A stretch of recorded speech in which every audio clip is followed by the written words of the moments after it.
अरे सुना, अपना खेसारी भैया पर एफआईआर दर्ज हो गया है, अब वो जेल भी जा सकते हैं। क्या माजरा है मैं आप लोगों को बताऊंगा पूरा डिटेल्स में कि क्यों खेसारी लाल यादव पर एफआईआर दर्ज हुआ है। तो फिर चलो भाई देखो अब मैं क्या करता हूँ। खेसारी लाल यादव आप तो जानते ही हैं कि कुछ दिन पहले अपने छपरा में रसूलपुर गांव में जमीन लेते हैं, बहुत 50 बीघा कहिए 100 बीघा कहिए, वो जमीन लेते हैं, उसमें बहुत ही बड़ा बिल्डिंग खड़ा कर देते हैं। जमीन लेकर आप लोग जानते हैं कि लगभग अब घर बन ही गया है खेसारी लाल यादव का। तो खेसारी लाल यादव वो जमीन लिखवाते हैं अपने वाइफ के नाम से, चंदा देवी के नाम से।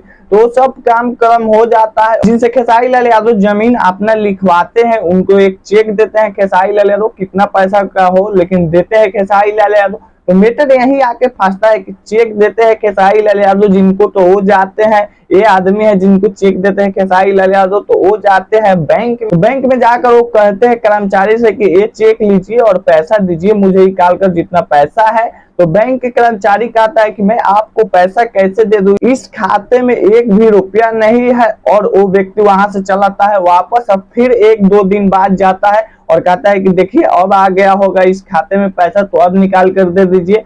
तो उसके बाद भी उस व्यक्ति कहता है कर्मचारी कि इसमें अभी भी एक भी रुपया नहीं आया है। उसके बाद वो व्यक्ति सीधे आता है घर, और घर आने के बाद वो कर देता है खेसारी लाल यादव पर एफआईआर। 2019 में करता है ये व्यक्ति एफआईआर। तो केस आगे बढ़ते बढ़ते ये चला जाता है पूरा खेसारी लाल यादव के पास, और खेसारी लाल यादव कोर्ट में हाजिर नहीं होते हैं इस केस के मुद्दे में। तो खेसारी लाल यादव पर वारंट निकल जाता है, खेसारी लाल यादव पर हो जाता है केस। तो आप लोग देख सकते हैं मीडिया रिपोर्ट के माने तो बहुत सारे न्यूज चैनलों ने, बड़े बड़े न्यूज चैनल आज तक, ये सब TV9 जंक्शन, ये सब छापे हैं। तो अब तो ये हुआ बात, अपन नंबर 2 मुद्दे पर अपन अब बात करते हैं। तो खेसारी लाल यादव कितने पैसे लिए हैं उनका, तो मैं आप लोग बता दूं कि ये मैटर है 18 लाख रुपए का चेक दिए थे खेसारी लाल यादव, उनको जो बाउंस कर गया था चेक, उसके बाद पैसा नहीं दे पाए खेसारी लाल यादव। इसके कारण अब खेसारी लाल यादव को जाना होगा कोर्ट में और ये सब बताना होगा और पैसा देना होगा। अगर नहीं ये सब मानते हैं खेसारी लाल यादव तो भितरामपुर जा सकते हैं खेसारी लाल यादव। आगे क्या होता है और कुछ कंफर्मेशन मिलता है मैं आप लोगों को बताऊंगा, तो चैनलों को सब्सक्राइब कर लीजिए। तो आप लोगों को तब तक इतना समय देने के लिए बहुत बहुत धन्यवाद।